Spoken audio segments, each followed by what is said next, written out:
Noong 1998 sa Portugal, isang 11 years old na batang lalaki ang nagpaalam lang na magbibisikleta. Ngunit, hindi na muling nakabalik. Simula noon, hindi tumigil ang kanyang pamilya, lalo na ang kanyang ina sa walang humpay na paghahanap. Isang misteryosong pagkawala na yumanig hindi lamang sa buong Portugal, kundi sa buong mundo matapos tumitaw ang koneksyon nito sa isang malawak at makapangyarihang organisasyon. 25 years na ang lumipas, maisasara na kaya ang kasong ito o magpapatuloy ang isang ina sa walang hanggang paghahanap ng hustisya para sa kanyang minamahal na anak?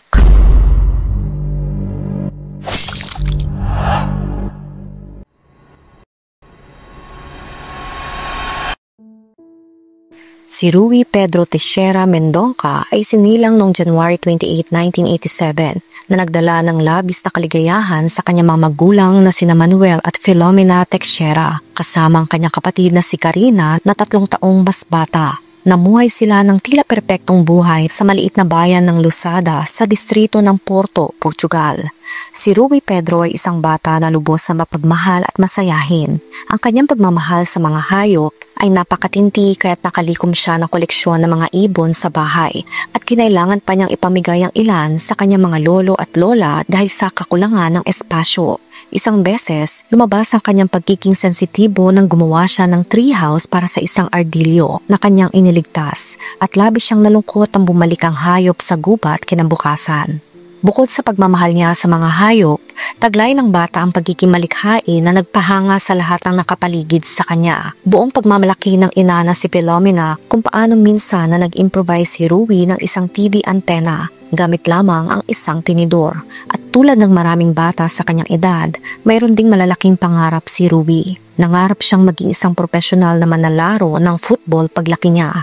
Noong 1995, isang 21 years old na lalaki na nagngangalang Afonso Diaz ang nagsimulang pumasok sa driving school kung saan nagtatrabaho si Filomena. Mula sa isang simpleng pamilya, naroon si Afonso upang kumuha ng kanyang lisensya sa pagmamaneho. Walang sino man na makakahula na ang simpleng presensya na ito ay magiging sentro ng isa sa mga pinakamalaking trahedya ng pamilya sa Portugal. Sa simula, tila natural lamang ang koneksyon. Si Filomena ang naantig sa hirap ng pinansyal na sitwasyon ng binata. Si Filomena ay nagsimulang tulungan si Afonso. Binigyan niya ng mga damit at mga pangunahing pangangailangan. Bilang pasasalamat, nagsimulang gumawa si Afonso ng maliliit na trabaho sa driving school upang kumita ng dagdag na pera. Unti-unti naging regular ang kanyang presensya hindi lamang sa establishmento kundi maging sa buhay ng pamilya Teixeira Mendonca. Ang agwat ng edad ni Afonso at Rui Pedro ay 10 taon. Ito'y nakapagbagabag sa marami dahil ang pag-uugali ng mas matanda ay tinuturing na hindi pa gaanong husto sa pag-iisip. Kasing gulang lang siya ng mga bata pagdating sa pag-iisip, ang sabi ng mga tao. Ang argumentong ito kasama ang tila kabaitan ni Afonso ay nagpahintulot sa kanya na unti-unting makuha ang tiwala ng pamilya, lalo na ni Filomena. Nakarating sa puntong lubos ang tiwala ng pamilya na pinayagan si Afonso na mag-isa kasama ang mga bata. Madalas siya ang naghahatid kina Rui at Karina sa eskwelahan. Tila espesyal ang pagkakaibigan nila ni Rui sa paningin ng marami. Para silang magkapatid, ayon na rin kay Afonso. Gayunpaman, hindi lahat ay positibo ang pananaw sa kanilang pagiging malapit. Si Manuel ang ama ni Rui at si Jose, ang lolo sa panig ng ina, ay madalas na nagpapahayag ng kanilang pagkabahala sa sitwasyon. Para sa kanila, hindi natural na ang isang nasa hustong gulang na lalaki ay gumugukol ng labis na oras sa isang bata. Ang katotohanang naninigarilyo si Afonso na may presensya ang bata ay nagdagdag lamang sa kanilang pag-aalala. Hindi binabaliwala ang mga babala mula sa ama at lolo. Si Filomena bilang paggalang sa pagkapahala ng kanyang asawa ay nagsimulang magtakda ng limitasyon sa oras na ginugugol ni Afonso sa mga bata. Ang desisyong ito na tila maingat ay maaring naging simula ng mas nakakagambalang pangyayari. Sa mga linggo bago ang pagkawala, nagkaroon ng mga ulat mula sa mga saksi na mayroong mga banayad na pagbabago sa pag-uugali ni Afonso. Nagsimula siya magpakita ng lumalaking pagkahumaling kay Rui. Madalas na nagtatanong tungkol sa kinaroroonan at mga gawain nito.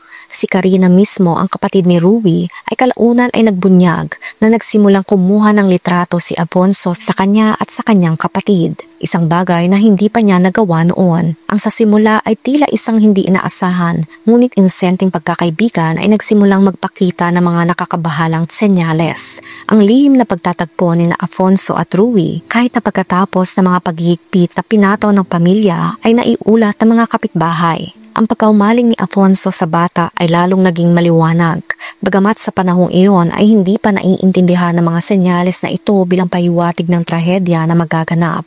Kalaunan sa investigasyon na tuklasan na inanyayahan ni Afonso sina Ruby at ang kanyang pinsa na si Joao Andre sa isang nakababahalang pagkikita para makasalamuha ang mga babaeng nagbibenta ng aliw. Ang imbitasyong ito na ginawa sa mga batang 11 years old pa lamang ay magpapatunay na simula pa lamang ng mas madilim na kwento. Ang pagiging malapit ni na Afonso at ng pamilya Teixeira Mendonca na nabuo sa loob ng 3 taon ay lumikha ng maling pakiramdam ng seguridad na sa huli ay magiging sanhi ng pagkasawi. Ang kontrobersyal na pagkakaibigan sa pagitan ng isang 21 years old na lalaki at isang 11 years old na bata ay aabot sa trahedya. Noong March 4, 1998, bandang 2:00 ng hapon, Miyerkules, matapos mananghalian, bumisita si Ruby Pedro sa opisina ng kanyang ina sa driving school. Ang tanging layunin ay ang humingi ng pahintulot makasama sa isang car ride si Afonso Diaz. Ang kaibigan na sa mga nakalipas na linggo ay nagpakita ng lumalaking pagkaumaling sa bata. Si Filomena na sinunod ang kanyang kutob bilang ina at ang mga pagkabahala na nauna nang ipinahayag ng kanyang asawa at ama ay hindi pinayagan ang kahilingan. Bilang alternatibo, iminungkahi niya na maglaro na lamang ang kanyang anak sa bukirin sa likod ng opisina. Isang lugar na bagamat napapalibutan ng mga pangunahing kalsada ay tinuturing na ligtas at karaniwang nilalaruan ng mga bata sa lugar. Ang sumunod na sunod-sunod na pangyayari ay nanatiling paksa na matinding pagsusuri ng hukuman. 3 bata na naglalaro ng football sa bukirin ang nagbigay ng mahalagang testimonya. Bandang 3:00 ng hapon, isang itim na Fiat Uno ang pumasok sa madamong daan. Ang driver ay malinaw na si Afonso Diaz. Pagkatapos sa maikling pag-uusap, pumasok si Ruy sa sasakyan. Iniwan ang kanyang bisikleta sa likuran. Ang testimonya na ito ay kinumpirma kalaunan ng isang lokal na bumbero na positibo ring kinilala si Afonso bilang driver. Ang Fiat Uno na pinag-uusapan ay pag-aari ng kapatid ni Afonso. Ayon sa mga talaan, hiniling ni Afonso na hiramin ang sasakyan sa ilalim ng dahilan na dadalhin niya ito para sa taunang inspeksyon ng gobyerno. Isang appointment na hindi kailanman naganap. Ang detalyeng ito ay magiging isa pang kahinahinalang elemento sa lalong gumugulong mga misteryo. Bandang 6:00 ng hapon, tumunog ang telepono sa opisina ni Filomena. Ang tutor ni Ruby ay tumatawag upang ipaalam na hindi dumalo ang bata sa kanyang klase ng 5:00. Isang hindi pa nangyaring pagliban kung isa sa alang-alang ng mga klase na ito ay mahalaga upang matulungan siya sa kanyang kondisyon ng epilepsy. Ang tawag na ito ang nagpasimula ng paghahanap na tatagal ng ilang dekada. Mabilis ang pagkakakilos, mga kapitbahay, miyembro ng pamilya at mga kaibigan ay kumalat sa buong nayon upang maghanap ng anumang senyales ng bata. Sa mga paunang paghahanap na ito, lumabas ang isang nakababahalang pagtuklas. Ang bisikleta ni Ruby ay nakaposisyon ng maayos sa gitna ng matataas na damuhan sa isang ayos na nagpapahiwatig ng sadyang pagtatago. Iniulat ng isang kapitbahay na napansin niya ang bisikleta sa lokasyong iyon bandang 3:00 ng hapon. Oras na perpektong tumutugma sa mga ulat na nakita si Ruby na pumasok sa kotse ni Afonso. Nang tanungin ng pulisya, nagpakita si Afonso ng isang bersyon na direktang sumasalungat sa maraming testimonya. Ayon sa kanya, nakita lamang niya si Ruby sa loob ng 5 minuto sa pagitan ng 1:50 at 1:55 ng hapon. Bago siya nagmaneho ng mag-isa patungo sa kalapit na lungsod ng Pacos de Ferreira. Inakin niya na pinarada niya ang sasakyan sa harap ng isang butika. Nanatili ang sasakyan sa hindi tiyak na panahon at kalaunan siya ay naglakad sa lungsod na nagmamasid sa mga tindahan. Sinabi niya na nagtungo siya sa Freisio kung saan nakatira ang kanyang kasintahan at siya'y nakarating doon bandang 6:45 ng gabi. Tanging sa sandaling ito ayon sa kanyang salaysay, ipinaalam ng kanyang kapatid sa kanya ang pagkawala ni Ruy Pedro. Isang partikular na nakakabahala na detalye ang lumabas sa paunang interogasyon. Nang harapin ng lolo ni Ruy na si Jose na nag-alok ng malaking halaga ng pera para sa impormasyon tungkol sa kinaroroonan ng kanyang apo. Nagsimulang umiyak si Afonso at gumawa ng isang mahiwagang pagbubunyag. Sinabi niya na kung gusto nilang mahanap si Rui, dapat nilang isara ang mga hangganan. Ang posibilidad na si Rui ay ilalabas ng bansa ay lalong nagkaroon ng mas madilim na kahulugan sa mga sumunod na taon. Ang pag-uugali ni Afonso sa mga unang oras ng investigasyon ay nakakuha ng atensyon ng mga investigador. Nagpakita siya ng kakaibang pagiging kalmado sa pagtanggi sa kanyang pagkakasangkot.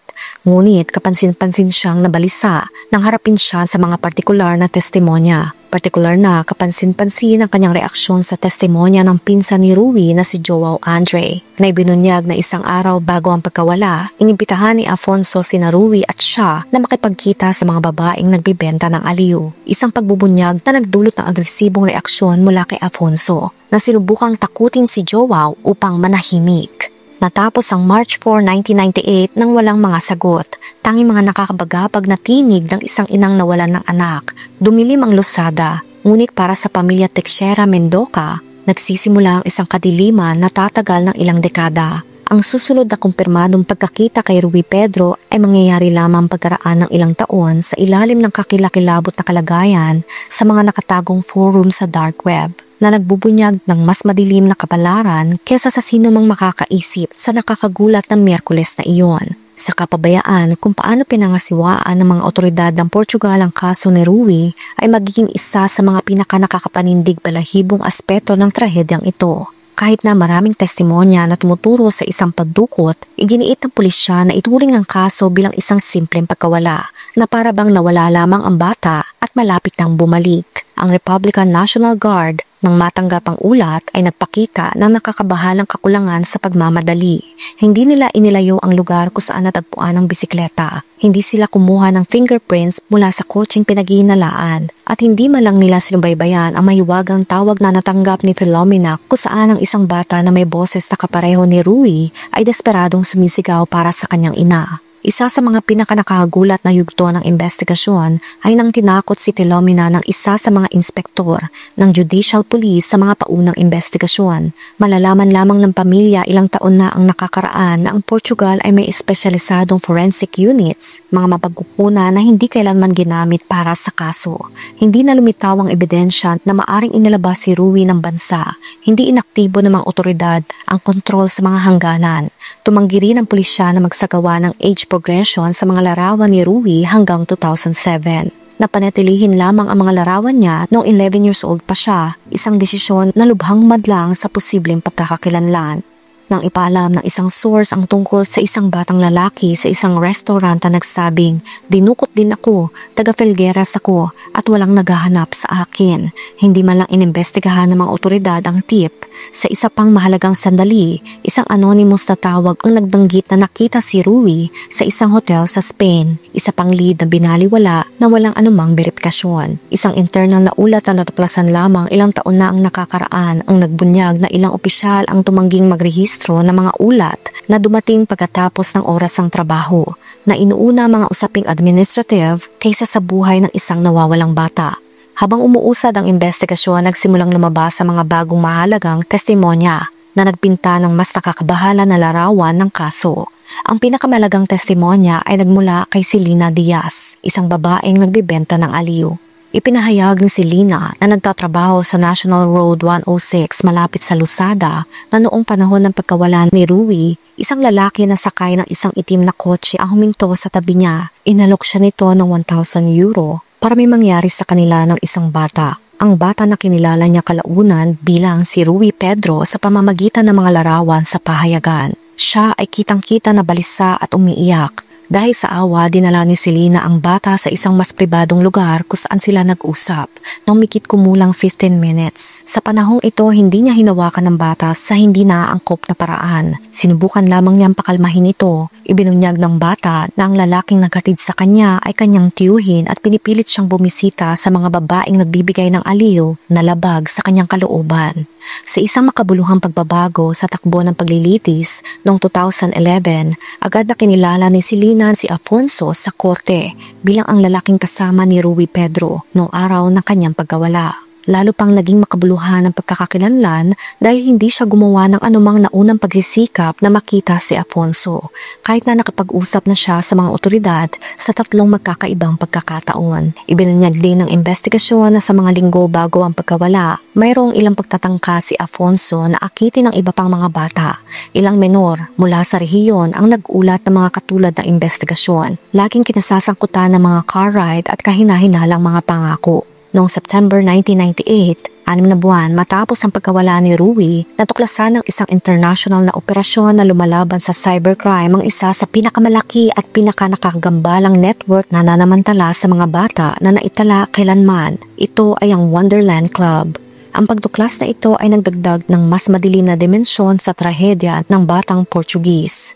Ang Wonderland Club na sinulatin bilang Wonderland na imbes na letter O ay number 0 ang nakalagay ay nagpapatakbo sa panahon kung kailan ang internet ay nagsisimula pa lamang. Matagal bago lumitaw ang dark web na alam natin ngayon, ito ay isang organisasyon na maingat at nakabalangkas na may mahigpit na sistema ng pag-access. Ito ay isang saradong grupo na imbitasyon lamang ang paraan ng pagsali na binubuo ng migit kumulang 180 na miyembro mula sa iba't ibang bansa. Kilala ito sa palihim na pagpapalitan ng sensitibo at bawal na material na may kaugnayan sa mga menor, kabilang na ang ilang kaso ng real-time na paglabag sa karapatan ng mga bata. Upang maging miyembro, kailangan ang rekomendasyon ng isang taong miyembro na ng grupo at kailangan mag-ambag ng minimum na 10,000 unique files sa oras ng kanilang pagpasok. Isang kinakailangan na nagpapatunay sa sistematiko at organisadong katangian ng network na ito. Ang laki ng operasyon ay kinagulat maging ng mga biyasang investigador. Sa mga pagsalakay, 750,000 na media na naglalaman ng mga imahe at video ng higit sa 1,200 na menor na inabuso ang kinumpiska. Ito ang pinakamalaking organisadong PDF scheme na naitala sa kasaysayan ng sangkatauhan. Kabilang ang mga nakumpiskang material, natuklasan ng mga investigador ang ebidensya na direktang nag-uugnay sa kaso ni Rui sa international na network na ito. Hindi lamang mga litrato ang natuklasan, kundi pati na rin ang isang bawal na video na kinasasangkutan ng batang Portuguese. Upang kumpirmahin ang kanyang pagkakakilanlan, isang espesyal na facial mapping program ang ginamit na iniambing ang mga larawan sa mga litrato ni Rui bago ang kanyang pagkawala. Isa sa mga pinakamapangwasak na aspeto ng pagkatuklas na ito ay ang proseso ng pagkakakilanlan ng kinailangan ng pamilya Teixeira Mendoca. Kinailangan nilang dumaan sa masakit na pamamaraan ng pagsusuri sa bawal na material upang kumpirmahin kung ang batang iyon ay tunay ngang si Rui. Para kay Filomena, ito ay isang nakakapangilabot na sandali na pagpapatunay. Buhay ang kanyang anak nang gawin ng mga larawang iyon, ngunit sa ilalim ng kakilakilabot na kalagayan. Kabilang sa mga naaresto sa operasyon ay si Jevin Sears, isang 29 years old na lalaki. Sa kanyang computer natagpuan ng mga imahe ng isang menor na lalaki na kinilala bilang si Billy. Nakalaunan ay kinilala bilang si Rui Pedro. Noong 2001 matapos pakabuo ng database ng mga mukha ng biktima, tiyak na itinatag ng mga international na otoridad ang koneksyon sa pagitan ni Billy at Rui. Ang pagtuklas sa Wonderland Club ay naglantad sa pag-iral ng isang criminal network na kumalat sa iba pang mga bansa.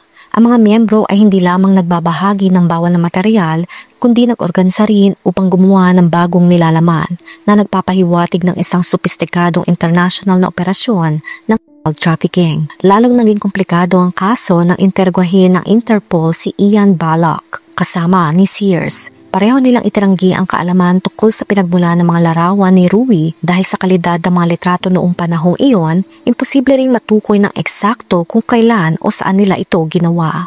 Ang koneksyon sa Wonderland Club ay nagpabago sa pagkawala ni Rui mula sa isang lokal na kaso sa Portugal tungo sa isang krimen na may pandaigdigang dimensyon. Ang pagtuklas na ito ay nagbigay liwanag din sa isang nakababahala na aspeto ng kaso. Ang unang deklarasyon ni Afonso Diaz tungkol sa pagsasara ng mga hangganan ay nagkaroon na ngayon ng mas masamang kahulugan.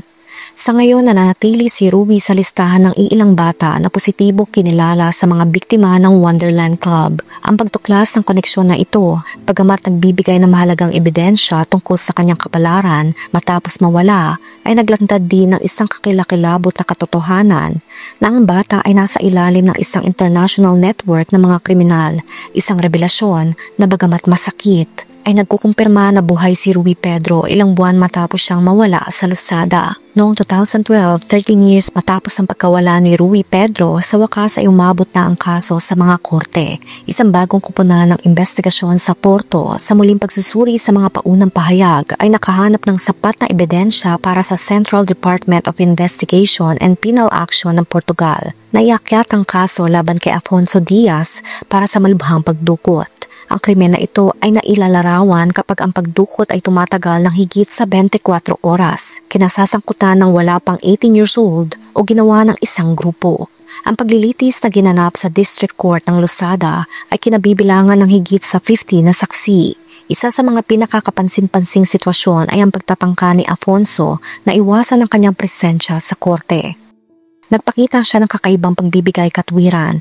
Inangkin niya na hindi niya maaring palampasin ang napakaraming oras mula sa kanyang trabaho bilang isang truck driver. Nang mabigo ang kanyang estratehiyang ito, humiling siya ng mga psychological test na inangkin na mayroon siyang cognitive difficulties na pumipigil sa kanya na ilagay ang sarili sa oras at espasyo. Pareho namang tinanggihan ng mga kahilingan na ito. Sa panahon ng proseso, nagpakita ang depensa ng isang bago at nakakagulat na linya ng argumento. Ayon sa kanila, ginagamit si Afonso bilang isang scapegoat dahil sa mga dati ng tensyon sa pamilya. Partikular isang di umano'y selos na nararamdaman ni Manuel, ang ama ni Ruby, sa relasyon ni Afonso sa kanyang asawa at anak. Ang teoryang ito ay mariing tinutulan ni Manuel.